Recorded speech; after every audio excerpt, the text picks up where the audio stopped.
Headlines के प्रायोजक हैं अंबर गोल्ड टीएमटी बार। हेडलाइंस के प्रायोजक हैं डाइजन टैबलेट, एसिडिटी या गैस से जल्द आराम, सिर्फ ₹1.46 में। सचिवालय में नार्को कोऑर्डिनेशन की बैठक में सीएम धामी हुए शामिल। देवभूमि को ड्रग्स फ्री बनाने पर की गई बातचीत। सीएम धामी ने अधिकारियों को निर्देश दिए। उत्तराखंड को तालिबान से मिली दहलाने की धमकी।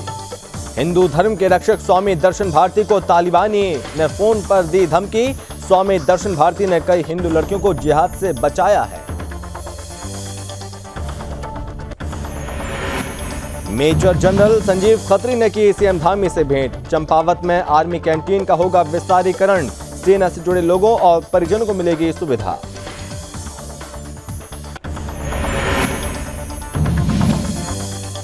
जलागम प्रबंधन प्रशिक्षण का समापन। संस्कृति मंत्री सतपाल महाराज हुए शामिल। सतपाल महाराज ने प्रशिक्षकों को किया संबोधित।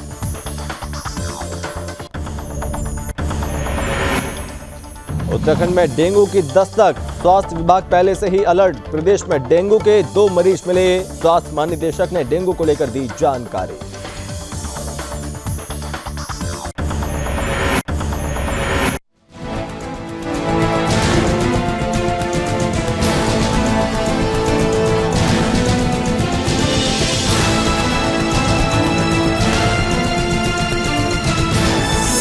आप देख रहे हैं सुदर्शन न्यूज। नमस्कार, बहुत स्वागत है आप सभी का अपने उत्तराखंड में। मैं हूं आपके साथ संभव गुप्ता और इस बुलेटिन में हम सबसे पहले बात करेंगे उत्तराखंड के मुख्यमंत्री पुष्कर सिंह धामी के नेतृत्व में सचिवालय में नार्को कोऑर्डिनेशन की बैठक यहां पर आयोजित हुई है, जिसमें सीएम धामी अध्यक्षता कर रहे थे। इस दौरान सीएम धामी ने कहा कि 2 सरकारी नशा मुक्ति केंद्र बनाने के निर्देश दिए। मुख्यमंत्री पुष्कर सिंह धामी ने यह भी कहा साल 2025 तक ड्रग्स फ्री देवभूमि के लिए मिशन मोड में काम किया जाए। इसके लिए सभी संबंधित विभाग मिलकर काम करें। मुख्यमंत्री ने कहा कि देवभूमि उत्तराखंड को नशा मुक्त करने के लिए सभी को जिम्मेदारी और समन्वय से कार्य करना है। साल 2025 तक ड्रग्स फ्री देवभूमि का लक्ष्य हासिल करना है। एक तरफ जहां ड्रग्स सप्लायर्स पर कड़ा प्रहार करना है, तो वहीं दूसरी तरफ बच्चों और युवाओं को ड्रग्स की चपेट में आने से बचाना है। ड्रग्स सप्लाई की चेन को तोड़ने के लिए पुलिस विभाग मुखबिर तंत्र को मजबूत करे। ड्रग्स नेटवर्क को तोड़ने के लिए पुलिस, आबकारी और ड्रग्स कंट्रोलर मिलकर काम करें। इतना ही नहीं, सीएम धामी ने यह भी कहा ड्रग्स लेने वाले बच्चों और युवाओं की सही तरीके से काउंसलिंग की व्यवस्था सुनिश्चित की जाए। कॉलेजों में एडमिशन के समय विशेष काउंसिल की जाए। सीएम ने कहा कि ड्रग्स लेते हुए पकड़े जाने वाले बच्चों के साथ अपराधियों की तरह बर्ताव न करके उनके पुनर्वास पर विशेष ध्यान दिया जाए। मुख्यमंत्री ने प्रदेश में 2 सरकारी नशा मुक्ति केंद्र बनाने के निर्देश दिए और सीएम ने कहा कि इसमें जरूरी सुविधाएं उपलब्ध होने के साथ स्किल डेवलपमेंट पर भी ध्यान दिया जाए। मुख्यमंत्री ने अपर मुख्य सचिव श्रीमती राधा रतूड़ी को ड्रग्स फ्री देवभूमि अभियान की नियमित समीक्षा करने के निर्देश दिए।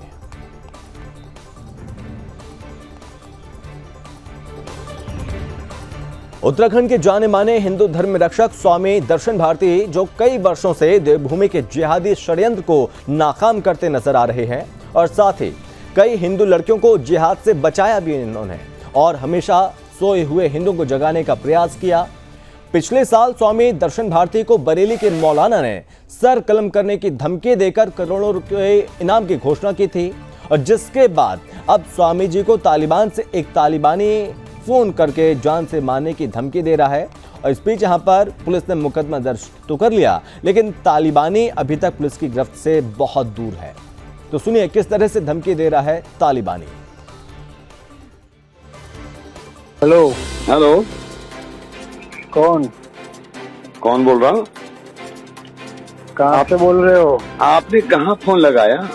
अफगानिस्तान से बोल रहा हूँ, अफगानिस्तान। तो सुन, अब कैसे धमाके होते हैं तो देख उत्तराखंड में, समझा? धमाके करेगा तो उत्तराखंड में? अबे मैं ये कह रहा हूँ धमाके कब करेगा? और बोलता है कि कोई भगवान नहीं, ऐसा वैसा, ये सब देख। अरे मैं ये कह रहा हूँ कि तू धमाके कब करवाएगा?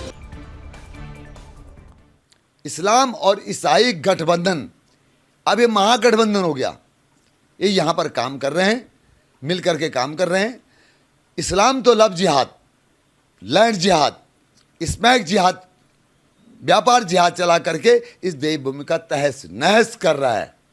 और ईसाई हमारे अंदर बैठ करके बड़े प्यार से हमारे लोगों को धन, स्वार्थ का प्रलोभन दे करके, तरह तरह के प्रलोभन, जितने प्रलोभन हो सकते हैं। किसी का अगर बेटा दुखी है, बीमार है, तो उसे कहना तेरा बेटा ठीक हो जाएगा।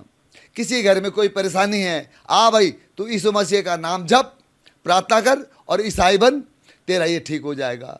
कुछ गरीबों को ये मकान बनाने का भी लोभ लालच देते हैं। तो इस तरह से देवभूमि में आज ईसाई और इस्लाम दोनों इस देवभूमि की संस्कृति की मतलब क्षति पहुंचा रहे हैं। और ये कहीं ना कहीं एक अंतर्राष्ट्रीय साजिश के तहत किया जा रहा है कि इतना पैसा कहाँ से आ रहा है। इतना पैसा हिंदुस्तान में कोई इनको दे नहीं सकता।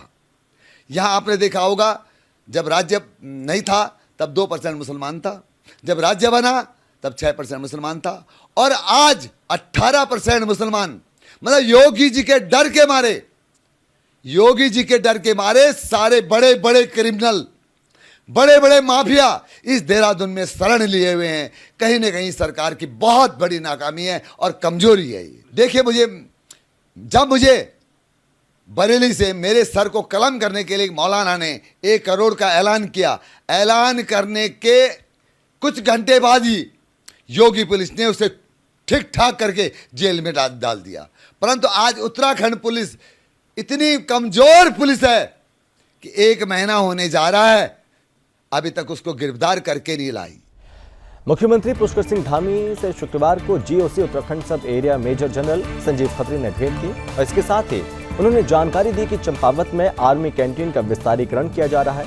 और सीएम ने यह भी कहा कि चंपावत में आर्मी कैंटीन के विस्तारीकरण से चंपावत और उसके आसपास के क्षेत्रों के सेना से जुड़े लोगों और उनके परिवारजनों को काफी सुविधा मिलेगी। चंपावत क्षेत्र के पूर्व सैनिकों द्वारा चंपावत में कैंटीन की बेहतर सुविधा के लिए मुख्यमंत्री के चंपावत भ्रमण के दौरान मांग की गई थी। चंपावत में आर्मी कैंटीन के विस्तारीकरण के लिए मुख्यमंत्री पुष्कर सिंह धामी ने जीओसी उत्तराखंड सब एरिया से चंपावत की समस्या के समाधान के लिए वार्ता की थी।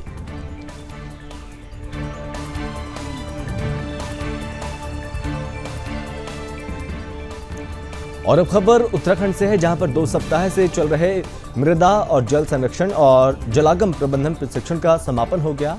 और आपको बता दें कि प्रदेश के जलागम, पंचायती राज, ग्रामीण निर्माण और संस्कृति मंत्री सतपाल महाराज ने शुक्रवार को नव हॉस्टल इंदिरा गांधी राष्ट्रीय वन अकादमी में पिछले 2 सप्ताह से मृदा और जल संरक्षण और जलगाम प्रबंधन पर चल रहे प्रशिक्षण के समापन में शामिल हुए। वो इस दौरान सतपाल महाराज ने IFS प्रोफेशनल्स प्रशिक्षकों को संबोधित किया और कहा, भारतीय वन सेवा अखिल भारतीय सेवा अधिनियम 1951 के तहत गठित 3 अखिल भारतीय सेवाओं में से एक है, जबकि 2 सेवाएं भारतीय प्रशासनिक सेवा और भारतीय पुलिस सेवा हैं। मेरे लिए ये गर्व की बात है कि मुझे IFS 2021 बैच के सभी चयनित अधिकारियों को संबोधित करने का अवसर मिला।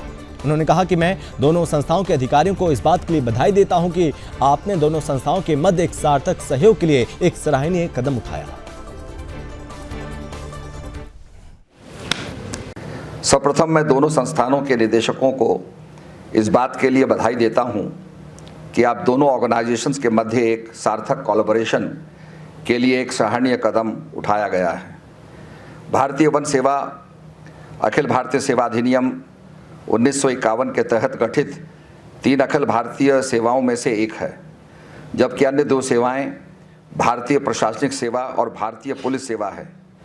मेरे लिए यह गौरव का विषय है कि मैं IFS 2021 बैच के सभी चयनित। खबर उत्तराखंड के देहरादून से है, जहां पर प्रदेश में डेंगू ने दस्तक थी, जिसे बचाव को लेकर स्वास्थ्य विभाग पहले से ही अलर्ट है। हालांकि अभी तक प्रदेश में डेंगू के मात्र 2 मरीज मिले हैं, जिसमें से एक मरीज हल्द्वानी का है और एक राजधानी देहरादून का है। इस संबंध में स्वास्थ्य महानिदेशक डॉक्टर शैलजा भट्ट ने जानकारी दी और बताया कि इसमें से एक मरीज ठीक हो चुका है और एक का इलाज अभी भी घर पर ही चल रहा है। इसके साथ ही डीजी हेल्थ ने व्यवस्थाओं के संबंध में जानकारी दी और बताया सभी अस्पतालों में डेंगू से निपटने के लिए पहले से ही व्यवस्थाएं की गई। इसके साथ ही जहां भी संभावना है उस क्षेत्र में सर्विलांस टीम के द्वारा चेकिंग की जा रही है और डेंगू की रोकथाम के लिए जन जागरूकता के साथ ही लार्वा मिलने पर उसे नष्ट किया जा रहा है। और जिस क्षेत्र में मरीज मिल रहे हैं उसके आसपास भी लोगों को जागरूक करने के साथ ही छिड़काव किया जा रहा है और साथ ही नगर निगम की टीम के द्वारा भी फॉगिंग साफ सफाई की व्यवस्था की जा रही है। डेंगू को लेकर हमारे यहाँ पूरी तैयारियां हैं। अभी तक केवल 2 केसेस मिले हैं जो कि घर पर ही ठीक, एक तो घर पर ही ठीक हो गए हैं और एक अभी घर पर ही है और वो उनका स्वास्थ्य लाभ हो रहा है। इस परिप्रेक्ष्य में जहाँ पर उनका घर है उसके आसपास छिड़काव का कार्यक्रम हो चुका है और समय समय पर CMO को हम लोग बैठक करते हैं, वीडियो कॉन्फ्रेंसिंग करते हैं, समस्त दिशा निर्देश उन तक पहुँचा दिए जाते हैं। उत्तराखंड के CM पुष्कर सिंह धामी की महत्वाकांक्षी चकरपुर टू खटीमा बाईपास सड़क का लगभग निर्माण कार्य पूरा हो चुका है। इस बाईपास को 15 अगस्त तक हर हाल में पूरा करने के निर्देश CM धामी ने भी दिए हैं, जिसको लेकर CM धामी के नोडल अधिकारी और SDM NH के अधिकारियों ने बाईपास का निरीक्षण किया। इस दौरान नोडल अधिकारी और SDM ने निर्माण कार्य का पूरा जायजा लिया। वहीं निरीक्षण को आए अधिकारी ने कहा कि मौसम ठीक रहा तो 15 अगस्त तक बाईपास वाहनों की आवाजाही के लिए खुल जाएगा।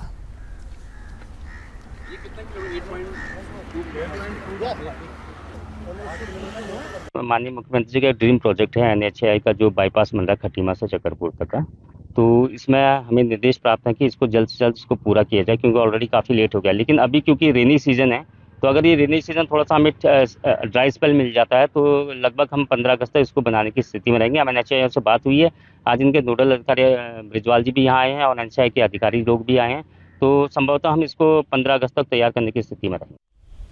खबर उत्तराखंड के पौड़ी गढ़वाल से है, जहां पर स्थानीय विधायक और प्रदेश के उच्च शिक्षा मंत्री धन सिंह रावत ने प्रदेश में आवासीय विद्यालय बनाने पर बातचीत की। इस दौरान उच्च शिक्षा मंत्री धन सिंह रावत ने कहा कि वीर चंद्र सिंह गढ़वाली की जन्मभूमि पीरसैंड में प्रदेश सरकार नेताजी सुभाष चंद्र बोस के नाम से एक आवासीय विद्यालय बनाने जा रही है, जिसकी लगातार 4 करोड़ 30 लाख आंकी गई है। डॉक्टर धन सिंह ने कहा कि इस आवासीय विद्यालय में 100 गरीब तबके के बच्चे अपना पठन पाठन कर पाएंगे। उन्होंने कहा कि इसके लिए भूमि का चयन भी किया जा चुका है और आवासीय विद्यालय का काम जल्द शुरू करा दिया जाएगा। उन्होंने कहा कि इस आवासीय विद्यालय के बन जाने से आसपास के क्षेत्रों के गरीब और निर्धन बच्चे इस आवासीय विद्यालय में पढ़ पाएंगे। उन्होंने कहा कि प्रदेश सरकार का मकसद है हर बच्चे को शिक्षित किया जाए, जिसके मद्देनजर प्रदेश सरकार द्वारा लगातार प्रयास किया जा रहा है। उन्होंने कहा इन्हीं प्रयासों का परिणाम है वीर चंद्र सिंह गढ़वाली के पैतृक में नेताजी सुभाष चंद्र बोस के नाम से आवासीय विद्यालय का निर्माण करवाया जा रहा है।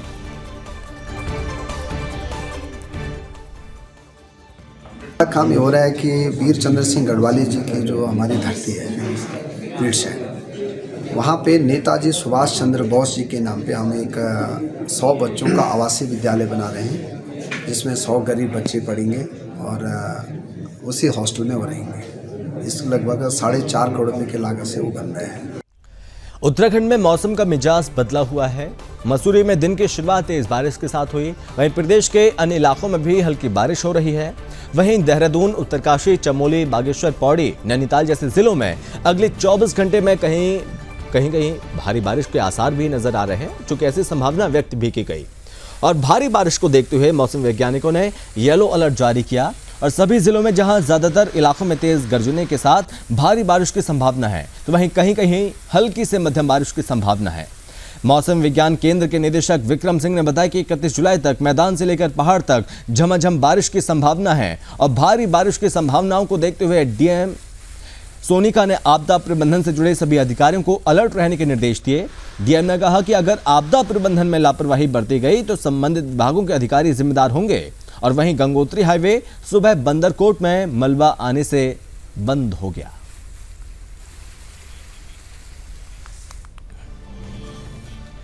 रामनगर में वन विभाग के मुहान क्षेत्र में पिछले कुछ दिनों से बाघ के आतंक को देखने को मिल रहा है और जिसके चलते यहां पर आसपास में ग्रामीण काफी ज्यादा डरे हुए हैं, दहशत में हैं। वहीं आपको बता दें कि बाघ के इस आतंक को लेकर ग्रामीण जंगल में घास और लकड़ी लेने नहीं जा रहे हैं, ना ही स्कूली बच्चे स्कूल जा पा रहे हैं। आपको बता दें कि बीते 16 जुलाई को इस क्षेत्र में बाघ ने एक बाइक सवार युवक पर हमला बोला था और इससे मौत के घाट उतार दिया था। इसके बाद भी क्षेत्र में ये बाघ कुछ अन्य लोगों पर भी हमला करने का प्रयास कर चुका है। घटना के बाद से गांव में दहशत का माहौल बना है। हालांकि इस क्षेत्र में बाघ को पकड़ने के लिए वन कर्मियों की लगातार गश्त जारी है, लेकिन अभी तक सफलता नहीं मिल पाई।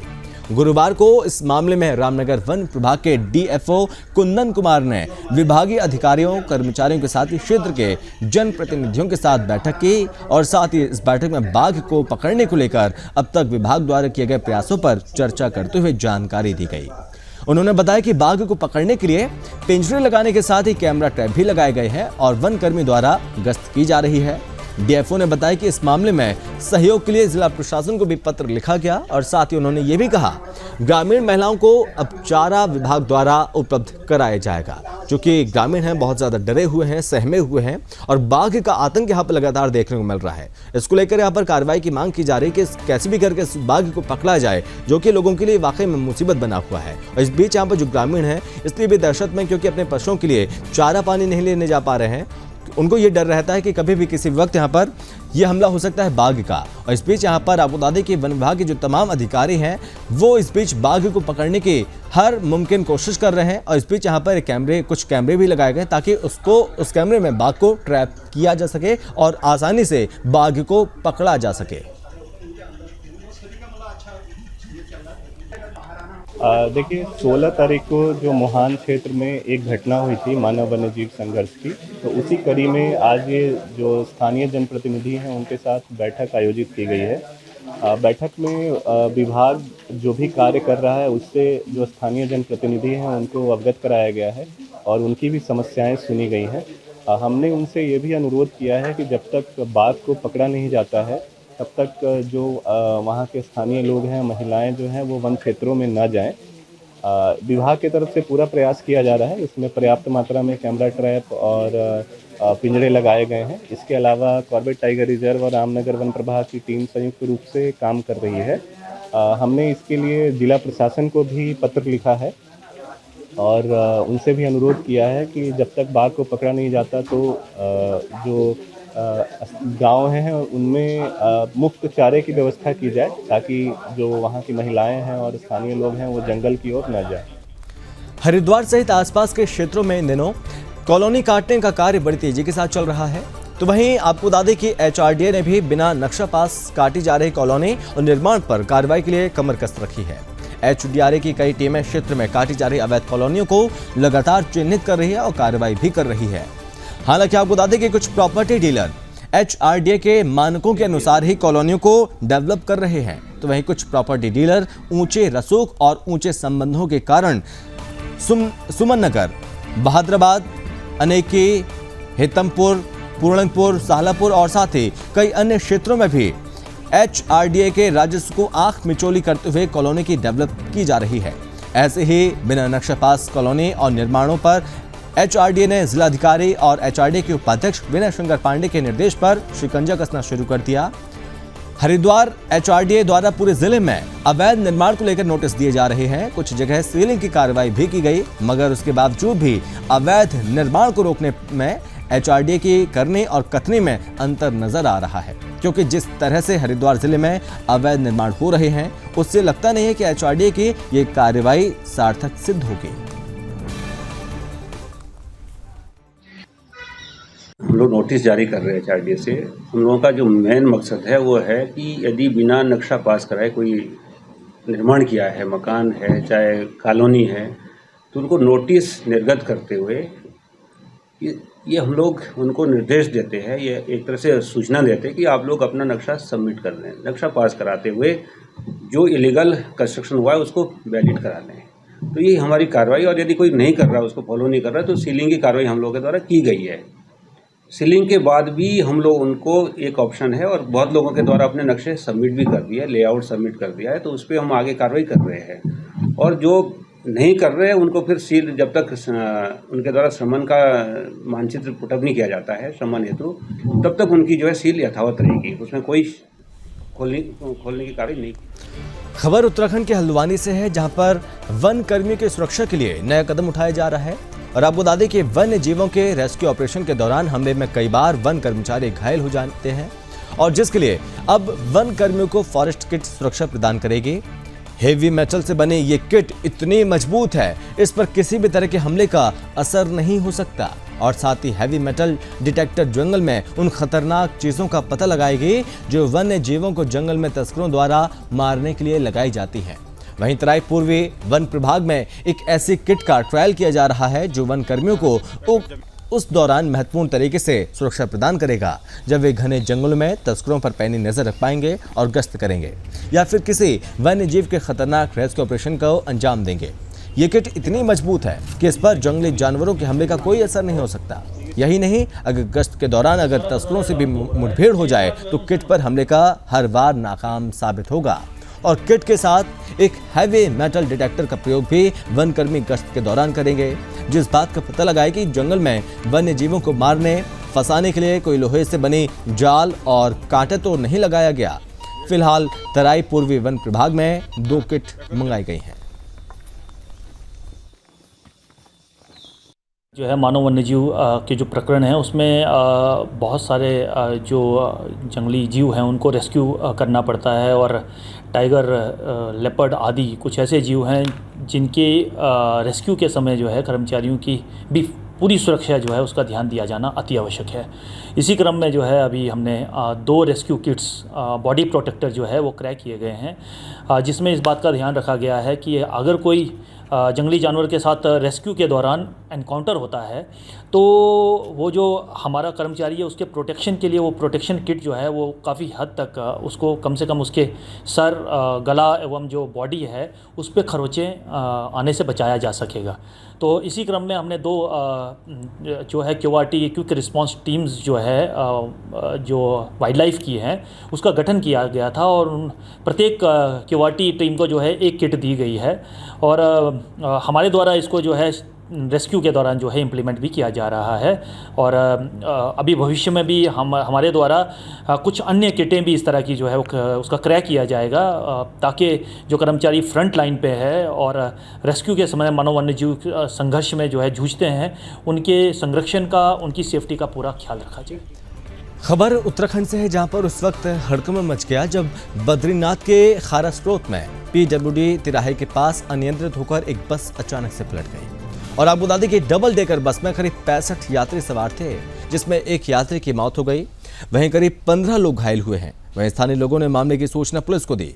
मौके पर पहुंची पुलिस ने पूरे मामले को दर्ज किया और घायलों को अस्पताल में भर्ती करा दिया और साथ ही मृतक के शव को पोस्टमार्टम के लिए अस्पताल भेज दिया। फिलहाल मामले की जांच जारी है।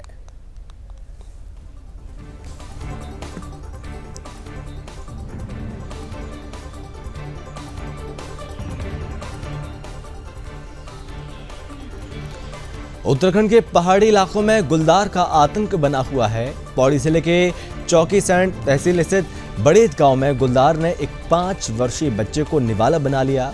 घटना गुरुवार देर रात की है, जिसकी जानकारी शुक्रवार सुबह मिली। वन क्षेत्र अधिकारी पैठाड़ी अनिल रावत ने बताया कि 5 वर्षीय आर्यन लापता होने की सूचना मिली। मौके पर जाकर पता लगा कि उसे गुलदार ने निवाला बना लिया। पुलिस, राजस्व पुलिस, वन विभाग की टीम और ग्रामीणों के सहयोग से बच्चे का शव सुबह जंगल में बरामद कर लिया गया। उन्होंने कहा कि घटना के बाद क्षेत्र में पिंजरा लगाए जाने समेत अन्य कार्रवाई की जा रही है और वहीं इस क्षेत्र में इस घटना के बाद दहशत का माहौल बना हुआ है।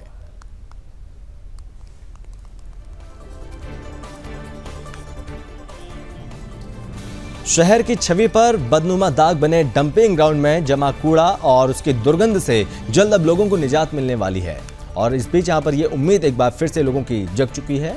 शासन ने डंपिंग ग्राउंड में कूड़ा निस्तारण के लिए मंजूर धनराशि को मुख्य सचिव की अध्यक्षता में होने वाली हाई पावर्ड कमेटी की बैठक के बाद रिलीज करने पर हामी भरती। नगर आयुक्त का दावा है कि सप्ताह भर में कमेटी की बैठक के साथ ये धनराशि नगर निगम को शासन से जारी कर दी जाएगी और इसके बाद युद्ध स्तर पर कूड़ा निस्तारण का कार्य कराया जाएगा। आपको बता दें कि नगर निगम प्रशासन ने कूड़ा निस्तारण के लिए बीते साल टेंडर कॉल कर निजी एजेंसी को हायर किया था। 6 करोड़ रुपए में एजेंसी के साथ निस्तारण का करार हुआ था, लेकिन धन के अभाव में कूड़ा निस्तारण की प्रगति प्रभावित हुई। लिहाजा शासन के जल्द धनराशि मिलने के बाद लोगों को शहर के बीचों बीच डंपिंग ग्राउंड में जमा हजारों टन कूड़ा और उससे उठने वाली दुर्गंध से निजात मिल पाएगी।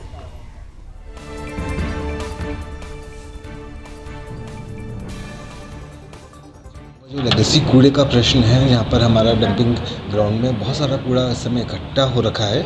इसको हटाने का जो है एक टेंडर पूर्व में किया गया था।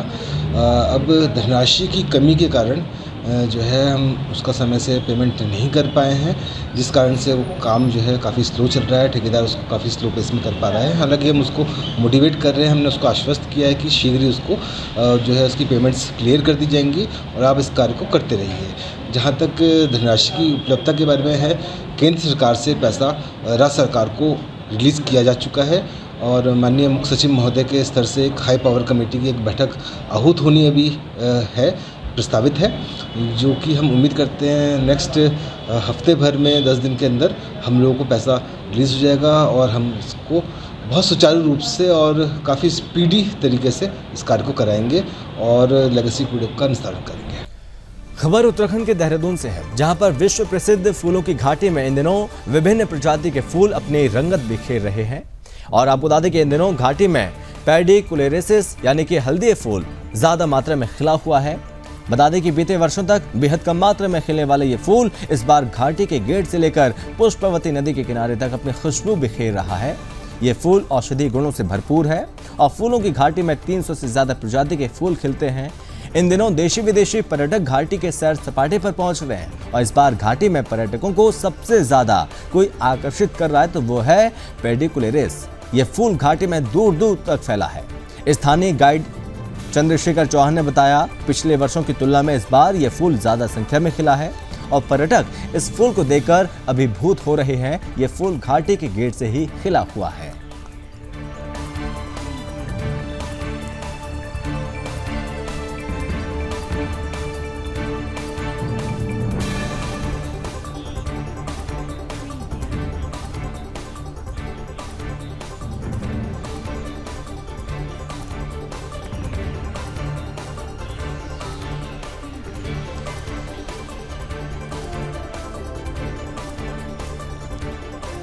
तो दूर दूर तक ये फूल जो कि अपनी खुशबू बिखेर रहे हैं और माना जाता है कि जो ये फूल है वो औषधीय गुण से भरे हुए हैं और फूलों की घाटी में ये हल्दी फूल खिला हुआ है और कह सकते हैं कि हर किसी को लुभा भी रहा है। फूलों के संसार के बीच ये फूल है और दूर दूर तक अब ये फूल जो कि खिलते हुए नजर आ रहे हैं। और इसी के साथ इस बुलेटिन में बस इतना ही। आप बने रहिए सुदर्शन न्यूज के साथ। जय हिंद।